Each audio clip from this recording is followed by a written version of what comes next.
le veut ou non, la France part, elle partira. Peut-être qu'on lui a posé une question ou des questions sur le Sahel. Oui, et si on te pose des questions sur le Sahel, tu n'as pas à dénigrer le pays, à dire que oui, l'insécurité monte. Tu es dans un pays où on a tué des soldats. Parle de ça.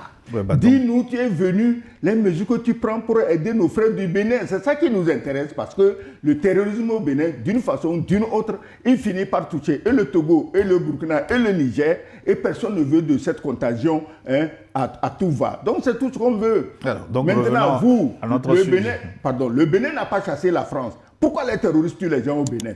Ce général devait répondre à cette question. Pourquoi il n'a pas répondu à cette question? C'est justement ce que je voulais dire. Jusqu'à preuve du contraire, je pense savoir que le Bénin entretient de très bonnes relations de coopération militaire avec la France et avec l'ensemble des pays de l'Union européenne et même de l'OTAN.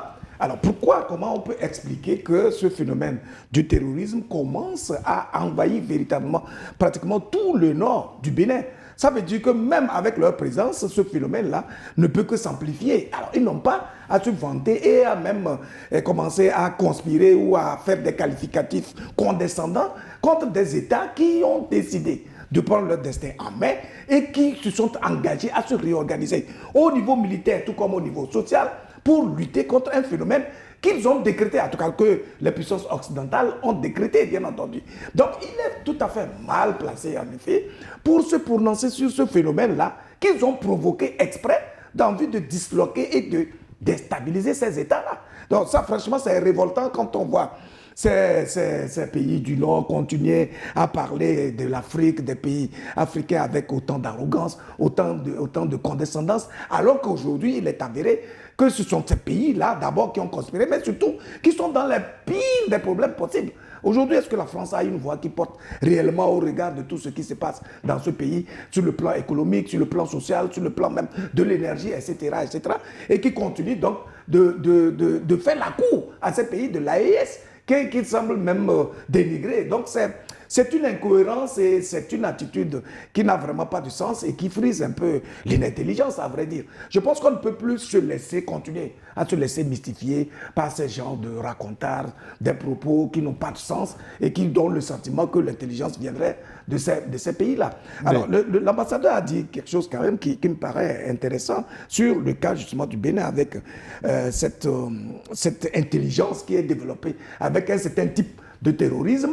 Alors, c'est assez inquiétant, d'autant plus que, c'est vrai, on est à la veille des élections, de l'élection présidentielle au Bénin, et on se demande si vraiment, c'est pour ça, en développant au départ, je dis, si les autorités sont réellement surprises par ces genres de sorties, elles vont prendre les dispositions.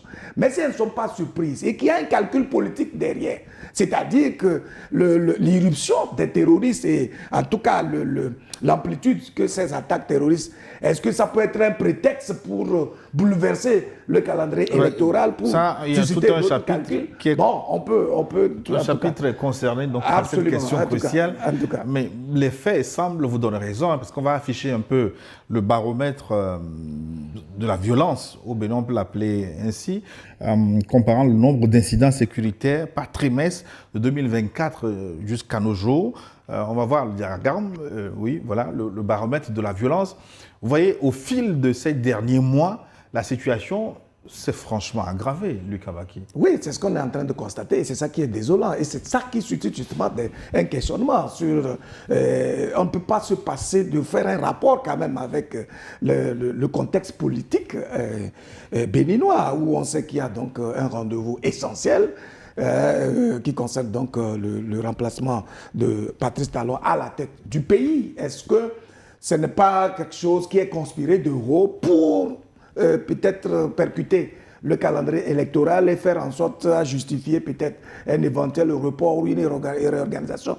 En tout cas, on ne sait pas. Pour le moment, nous supputons, mais nous trouvons curieux que malgré justement les dispositions que Talon semblait avoir prises et où il semblait nous dire que bon, le terrorisme n'appartient qu'aux autres. Aujourd'hui, que ce soit le Bénin vraiment qui soit autant canardé et autant secoué à une échelle aussi grande. Tu sais, Gilles, on doit éviter de mêler les humeurs politiques aux questions de sécurité. Parce que le politicien qui veut exprimer ses humeurs, qui veut dominer, qui veut exploiter, qui veut envoyer des conteneurs d'argent en France, n'est pas dans la même situation que le pauvre soldat qui est au front et qui est prêt à mourir. Ni l'enfant du politicien, ni son petit-enfant, ni ses cousins, neveux, personne ne se retrouvera au front. Pourquoi je dis qu'il faut dissocier la politique de la sécurité?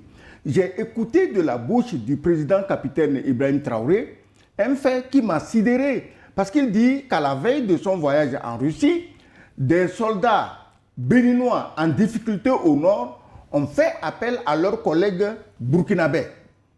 Mais dès qu'il a été saisi du problème, il a autorisé que des vecteurs aériens interviennent pour disperser les terroristes qui attaquaient le Bénin, pas le Burkina.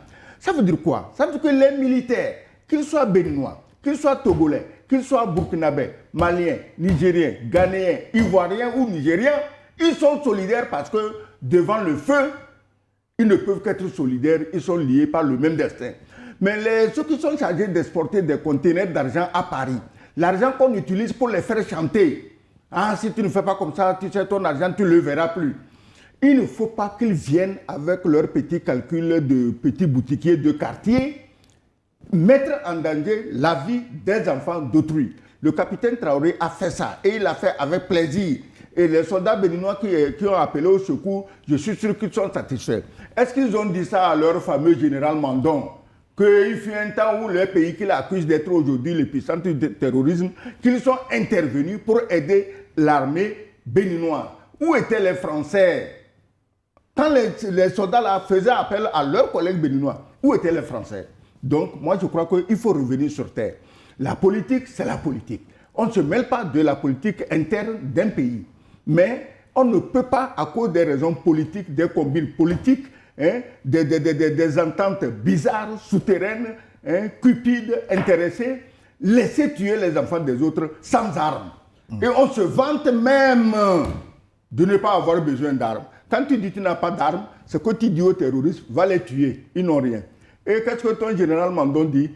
Les terroristes sont plus forts, les terroristes sont mieux équipés. Exactement, on dirait qu'il a fait l'école, la même école que Bazoum. Donc, tu vois que c'est une idée fixe pour la France de rendre effectivement les terroristes plus forts et mieux équipés pour terroriser les populations de la sous-région qui refusent de se faire traire comme des vaches depuis le temps colonial jusqu'à ce jour. Alors, la question cruciale maintenant, comment cette insécurité modifie-t-elle la géographie électorale du Bénin? Y a-t-il un risque, Luc, de voir des zones entières privées de vote? Concrètement, comment organiser des élections dans des communes comme Karimama ou Banikwara sous menace permanente? Mais vous avez sorti tout à l'heure les statistiques et vous voyez que la menace elle est réelle, que la situation, l'instabilité elle est réelle dans une superficie suffisamment grande justement du Bénin.